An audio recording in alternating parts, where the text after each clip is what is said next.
Hi, this is Linda and Aaron with Traveling Flamingo, and today we're going to be taking you on a tour of the NCL Breakaway.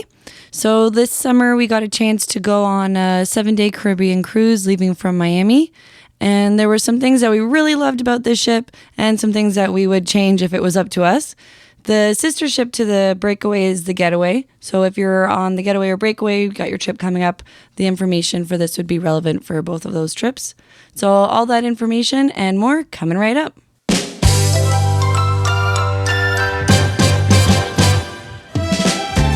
So the Norwegian Getaway and Breakaway are fairly modern ships. So they were built in 2013 for the Breakaway and 2014 for the Getaway. And the Breakaway was refurbished in 2018 and the Getaway in 2019.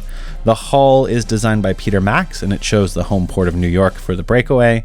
And these are fairly large ships. So this is a 145,000 ton ships. So what that means is it's about the size of the Quantum class Royal Caribbean. So that's like the Spectrum of the Seas or the Quantum of the Seas. And it is about 2/3 as big as the largest ships, which is the Oasis class ship. So the Allure of the Seas or the Oasis of the Seas with that court in the middle. So that's about the size of the ships that you can expect. And it holds about 4,000 people. So the ship will have on board 4,000 people based on double occupancy. So pretty big ship. You know, you got a lot of people, a lot of spaces. So it's not old by any means, and it's not a small ship. We're also going to go ahead and put a bunch of videos about the Norwegian Breakaway, so the different ship restaurants and so forth, in its own playlist, and you can find that playlist above if you're interested in watching more. So we're going to start at the bottom and work our way up. So on deck 6, there's a lot going on.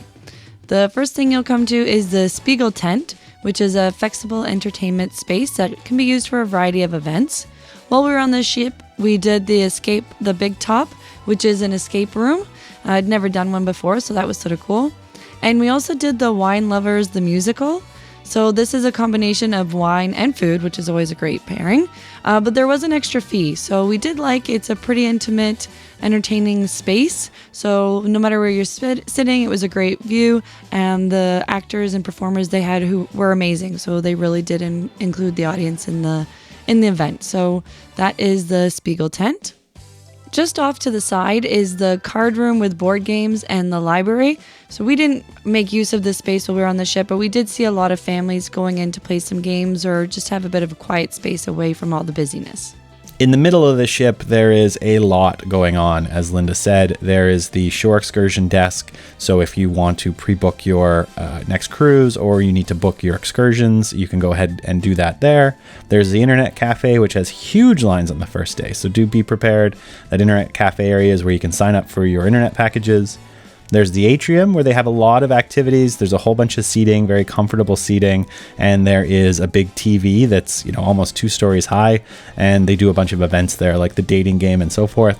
There's guest services, which is always ready to help you if you need some help, and it works very much like a hotel concierge, so if you've got anything you need done, they can do it there for you. There is the bar at the Atrium, which can get very busy, especially when those shows are on. You can expect that it gets people all the way to the back there, and there's no way to get actual alcohol or anything from the bar, so it gets very busy. There's also the cafe at the Atrium, which has some of the best desserts on the ship. However, it is an extra charge, and they also have specialty coffees there. And they had a lot of really good food. However, again, it's an extra charge and it gets kind of buried there. So it is there. It is right next to the bar. And, as I said, really good food. So as you walk out of the Atrium and continue down towards the stern of the ship, you'll walk through the collection art gallery. And there's just some different art for sale on the walls. You then come into the bottom floor of an open 3-story stair chandelier area. At the bottom is the Headliners Comedy Club. We wanted to get in there too. There's so much going on. We didn't get a chance to get in. It was just so busy, but that looked to be very popular. Right across from that is the Bistro French restaurant and Teppanyaki, which is also known as a hibachi. Hibachi restaurant. So they serve Japanese cuisine. You sit in the U shape around the griddle, and the chef cooks right in front of you. So it's basically like Benihana if you're from the US, and we would like to do this one on our next cruise as well. If you've tried it, let us know what you think in the comments below. Is it worth the extra upcharge? Then as you continue on back towards the very back, the last things you will come across is Savor and Taste, which are 2 of the 3 main dining rooms. These are very similar in their decor, and their menus are identical, so you don't have to worry if you're eating at one that you're missing out on something at the other. And right in between the 2 is Mix Bar, and that's where you can just get some drinks while you're waiting for your reservations. So moving up a deck, we're going to talk about Deck 7. This is at the front of the ship. You have the Breakaway Theatre, and this is where most of your sort of, your grandiose shows will be. You should reserve beforehand. You can reserve your seat, so go ahead and do that. When you show up, you just need to show your cruise card. And there is sometimes adult entertainment here, so do watch for the signs that might say this isn't for people who are 21 and lower. And as we had seen in the shows that we saw, do pay attention to those, because there were a lot of people with kids that were walking out. So do watch for that and show up early to make sure you get great seats. There's the box office, and the box office is where you can register for some shows, like the Wine Lovers the Musical or the Escape Room. And then Oceans, and we spent quite a bit of time here at Oceans Neighborhood Bar and Grill. This is sort of an Irish pub, and it's open 24/7, and we really enjoyed the nachos they have here. None of this is high-end gourmet food, but it's very good pub food. And you got like your fake cheese, the plasticky cheese that you have on your nachos. You can get burgers. You can get. They had a really good chicken sandwich that we really enjoyed, and of course you can get alcohol. This is right in the center of the ship, so there is a sit-down restaurant area, and there's also sort of high tables that you can watch the shows going on below. And they've got, as we said, in the atrium, they've got this gigantic TV, and you can watch on the TV what's going on, things like the newlywed or not so newlywed games. And you can, just sort of sit there, enjoy, have some food, and watch those shows. And we really enjoyed that area, and we really enjoyed that restaurant. So when you keep on walking through Oceans, you come to the middle floor of this beautiful 3-story staircase and atrium area with the chandelier. And on this floor is the casino, the Breakaway Casino. So I don't really love this location for it being right in the middle of the 3 stories. Smoking is allowed, and if you're not a smoker, it is strong. Now, if you're a smoker, it's great because it's right in the middle of everything, but I did overhear people saying that they were actually avoiding the stairwell in this area because of that. So a lot of the restaurants on all 3 stories does have that heavy smell of smoke because of this casino right in the middle. So right there in the casino as well is Bliss Ultra Lounge and Bar 21. Just on the other side of Bar 21 is Shanghai Noodle Bar. And the hours were pretty limited. I was looking forward to going to the noodle bar, and we sort of had to work it in that we made a reservation. We had an early dinner, and then we made a reservation a couple hours later to go to the noodle bar so we could try it. And we enjoyed the food, but wasn't a great fan of the location. It was very loud with the casino and the smoke in that area. And then as you leave the casino area and you go through right to the back, that's where the Manhattan room is. And this is their big formal dining room. There is a dress code, so make sure that we saw many people being sent back. It is long pants for men for sure. So check on your cruise what's the dress code for your main dining room. They have live performances and musicians in there. We really enjoyed the experience, but we did see that dress code was a big deterrent for a lot of people. If you're not looking to get dressed up, then I would go to the Savor and Taste dining rooms because it's the same menu between all 3. But if you're really looking forward to having that more formal dining experience, then you can book the Manhattan room for more than one night of your trip. Now on to Deck 8. Deck 8 has the Waterfront, and the Waterfront is a nice area that you can walk around on the outside that connects a bunch of these restaurants, and you can also eat out on that little deck area while you're cruising the seas. So it's a very nice area to be on, and a nice little walk out there to get away from all the busyness happening on other floors. On this deck, you have La Cucina, which is the Italian restaurant.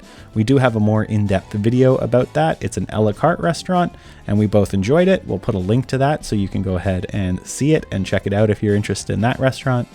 They have Sid Norman's Poorhouse, which is kind of like a pub bar, but with live music. They have Malting's Beer and Whiskey Bar, which is a beer and whiskey bar. They have the Humidor Cigar Lounge, so if you're interested in smoking cigars, we are not, and so we did not go in there. However, they do have that, and there was a lot of people enjoying it if you're interested in that. There's also the ice bar. We really wanted to try the ice bar. Both of us are Canadian. I enjoy the cold, Linda not so much, and so we were looking forward to trying it, but unfortunately we ran out of time. We will definitely try it on another sailing. So this is the top of the 3-story atrium, where they've got a variety of bars and restaurants. They have Shaker's Cocktail Bar, Wasabi, the Raw Bar, and Ocean Blue. So all areas here that you can enjoy while you're just hanging out in the evening. They also have the connection to the waterfront, as Aaron said as well. So then you continue into some of their shopping areas. They have Tradewinds tax and duty free. They have a bunch of NCL branded merchandise here, stuff for kids and adults. So if you're looking for a memento from your trip or something to take home for people who weren't able to come, family members or whatever, you're able to get some cute things for a variety of people here. The photo gallery was really big. I was surprised after the art gallery was pretty small, but I guess this is where they're making their money because they've got lots of different stuff for your own camera gear if you're looking to buy it, or, your own photos from the trips happening on the ship. A lot of the video that you see here has been recorded with the DJI Osmo Pocket, and that is a stabilized camera, so it helps to smooth out while you're walking. And if you're in any way interested in that camera, there will be a link below. That is an Amazon affiliate link. That does help the channel, but of course, you can also help the channel by clicking that subscribe button, or if you like the video, go ahead and hit the like button. Thank you very much. And then you can come out onto the bake shop. So we did get to try a couple of the cupcakes. It was really nice. There is an additional charge, and the Dolce Gelato is also attached. But we found most people were getting the free ice cream from the buffet, so it was pretty quiet, and it was really only open in the evenings. Now they also have Moderno's, which is a Brazilian steakhouse. And so this is a place where they got a whole bunch of racks, and they will cut off meat if you want. They got different types of meat they serve. We went there for a brunch breakfast, and then you have Cagney Steakhouse. Cagney Steakhouse is really cool. They've got windows that open up to the Manhattan room below, and this is a steakhouse, and they've got really good steak. If you like steak, you should try this place. They have specialized drinks, and this was our favorite upcharged restaurant. It was well worth it. We enjoyed all the food that they had here. However, it was quite dark, as you can tell. But the food was great. Food was amazing. Highly recommend going to the steakhouse on the ship. Best steaks on the ship were from here. Decks 9 to 14 are all staterooms, so that will take us up to deck 15. This is where you can find the spa. There's the salt room, the thermal spa, and we did bid to upgrade our room to a thermal package. And we have a more in-depth video about that. We can link that here. So if you want to check that out, if you're looking for some more information about the thermal spa, they have their spa where you can pay for massages or extra treatments, a barbershop, and a salon. So that's all located in that spa area. They have a fitness center, lots of equipment, some great cardio equipment, weight equipment. They also have specialty classes if you're interested in paying to join into those. We were pretty impressed with the amount that they had, and liked that there were windows so you weren't just in a hole in the bottom of the ship. The pool is very busy, but you can see here there's your pool area with your bars around it. The chairs were taken pretty early in the morning, but this is a pretty popular area to be, with lots of entertainment happening during the day. Waves Pool Bar is right there as well. The marketplace looks like it should have been an area where you could have food out during the day as well, but that was never open while we were out there. It was mainly just the pool and the wave bar. They also have the Kids Aqua Park and the Aqua Park in general, and they also have the Garden Cafe Buffet. And so this is your buffet on board. It does help that they have a bunch of other buffet breakfasts on board beyond the Garden Cafe. That helps alleviate a lot of the crowds. This isn't open 24/7, so if you do want food, in the middle of the night, they won't have any food at the Garden Cafe buffet. It was okay. It wasn't our favorite. It was a good buffet, but we didn't find the food was amazing. That was our opinion, of course. Others may have really enjoyed it. We did find that they had sort of limited selections on things for this sailing. And overall, though, great place to just pick up some additional food items that you want. But we found the rest of the foods were better off going to the upcharge restaurants, and the food was a lot sort of better there. So that was our thoughts on the Garden Cafe. So up to deck 16, this is where you can find the Haven area. They've got a private spa, Haven Courtyard, Haven Lounge, and restaurant. This is an additional cost on your cruise. It's very expensive, but it is far less busy in these areas. This was not an option we were looking at because personally I'd rather go on 2 cruises and go to different places than pay so much money and go on one.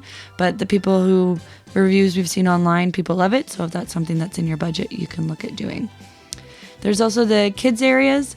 These we did get to walk around. They look like a lot of fun. They have different theme nights, and the kids, and families that we spoke to really did like the kids areas on the ship. So there are also the water slides, the whip and free fall. So they were pretty fun. The lines weren't too bad. I'm not one who likes to do enclosed slides, but there are a lot of people who were enjoying those. The jogging track is here as well. Yeah, it's not really a great jogging track. People are seated all the way around the edges. It's extremely busy. It's really a path to get from A to B, so a lot of people are just walking along there with their families to get to the other end of the ship. If you are looking to be doing some running, then the best time to do that is early in the morning, but you will still have to be careful around some of those high traffic areas because people are not paying attention for runners. The climbing wall is here as well. I do have a little fear of heights, but I did give it a try and really enjoyed. It's another fun activity to do. We did it on one of the days that was a port day, and it was pretty quiet in the evening, so took advantage of that. And the other thing you can find on our way to the back is the video arcade. So there's lots of different games in here, different skill levels, and we did have fun, and definitely Aaron walked away beating me on most of them. So he was the champion of the arcade on this trip, but coming back next trip. So next up is Margaritaville at Sea. This is a Jimmy Buffett's restaurant. It is $7 per person. That includes gratuity, and you can eat as much as you'd like, which is always a very nice thing. And they have a whole bunch of different stuff on here that you could order. They do have alcohol not included in that price. However, they do have stuff like nachos. They have a whole bunch of different sandwiches and so forth. And it was very relaxing. It was a very enjoyable place that we ate at. They do breakfast as well. It's a buffet breakfast, and you don't have to pay the charge in the morning there. However, the food was really great, and we enjoyed that restaurant. We would do it more often in the future. So taking us to the back of the ship, we also have the Entourage Teen Lounge. This has lots of activities for your teenagers, and it was very busy. There were lines there probably bigger than some of the nightclubs for adults. So it was very, very busy. And then right at the back, you have Spice H2O. And during the day, you've got a bunch of sun chairs out there. There's a smoking area and a lot of sort of like a water fountain to cool off in. At night, you have movies. The movies we did not necessarily love. They're a bit older run movies. They aren't like first run sort of new movies. And then they do dance parties or night sort of parties. That's where they have the Glow Party, which used to be called the White Hot Party. And that's right there at the back of the ship. It's nice and open. And they've got a huge TV screen, which is really nice. So on to Deck 17. We don't have a lot of video of this area because we weren't in the Haven. However, they do have the private sun deck for Haven customers. They also have the Vibe Beach Club. We would look into this. It really wasn't publicized a lot. Some of the viewers told us about this. If you have any information, go ahead and throw that in the comments below. We'd love to learn more. And then there was a couple of bars. So that's basically what you get on Deck 17. Pretty small deck. So we've now made our way to the top deck, Deck 18. Here you can find the sun deck and the sports complex.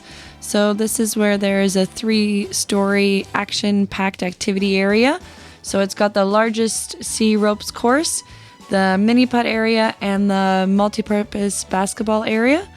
And I did try the high ropes course, and I do, as I said, have a little bit of fear of heights, but give it a try because there's a variety of different pathways you can take. So you can take sort of the path of least resistance. So I did not have the confidence to go out on the plank over the edge of the ship. It was extremely windy on that side. However, you do have to do that short little zip line. So no matter which sort of path you take, you will do the zip line back to get down. And it's fun to sort of give yourself a little bit of a challenge. And there are times when, again, the lines aren't too busy. So give it a try. But that is our top deck. So overall, we also wanted to give you just a quick summary of what we thought of the ship. I really enjoyed the ship. It was a large ship. They had a lot of really fun areas. I liked that Norwegian had a bunch of different restaurants that you could choose from. I didn't love that a lot of them were either a la carte or extra cost, but there were fun different types of restaurants to enjoy on the ship. I did find the buffet wasn't great, but so you wound up at those quite a bit, which may be a corporate strategy for them or not, I don't know. But that was sort of what I thought of the food on board. Lots of really cool areas. The waterfront was really, really neat. You could sort of get out there. It was always pretty quiet. It was a great way to get away from the busier top decks and just sort of sit out there and enjoy seeing the sea, pass by. So all in all, I thought the ship itself was really good. The pools, we've talked about this before, and, because you got a pool that's limited to the Haven and you've got a pool that's for other things, you really want only wind up with one pool for everybody, and it gets really busy. So that was a bit of a disadvantage. But yeah, overall, I liked it. Felt very modern, felt very new, felt very clean. I really enjoyed the ship. Linda, what was your thoughts? Yeah, I agree with Aaron. I think the waterfront was probably my favorite area of this ship that you don't get to have on all of your cruises. I did take advantage of a lot of the extra activities they had, like the rock climbing and the high ropes course. But by having these kinds of activities, it means that areas like the pool are really busy because you don't have as many pool areas or as much space for that. So that was a little drawback, how busy the pool area was. The other thing that I did not love was where the smoking was located, and I said that as we went through, and also they had smoking areas out by the pool. I mean, it's great if you're a smoker, they're super accessible, but you could hear a lot of other non-smokers saying that, quite busy areas had a lot of smoking in it. Now, we have heard that NCL has tried to rectify this error on some of their newer ships, so we haven't had a chance to try that, but it's good to know that they are aware of the smoking issue and are trying to work on that. But overall, I did have a really great trip and enjoyed, everything that NCL had to offer. So we wanted to give a big shout out to everybody who puts comments on our videos. We're going to read out a couple from our Norwegian versus Princess video. If you're interested in that, there will be a link and a card above. A big thank you to Kent Robinson, who has a great point that Norwegian does serve Pepsi. So if you like Pepsi, you will like that. If you are Team Coke, however, you may want to pick up some Coke before your cruise. To Bay Valley Bug, who had a comment about, we had said that we had only had 3 desserts in the buffet on our cruise. We really only did have 3 different desserts on our cruise. I'm sure that's not the common standard for NCL. However, for whatever reason, on our cruise, the buffet only had 3 different desserts. And to Sea Days, the thermal spas on these ships are amazing. We highly love them. We do also have a video on that, and we'll put a link if you're interested in watching that too. So thank you to everybody who watched our video. We really hope that you found it informative in planning your trip, or if you're reminiscing about a trip that you've had in the past, you've enjoyed having a bit of a walkthrough of the Breakaway. And thank you to everyone who takes the time to like and comment on our videos. We really appreciate that, and having the opportunity to participate in this community and hearing everybody's opinions. So thanks again for watching, and happy travels.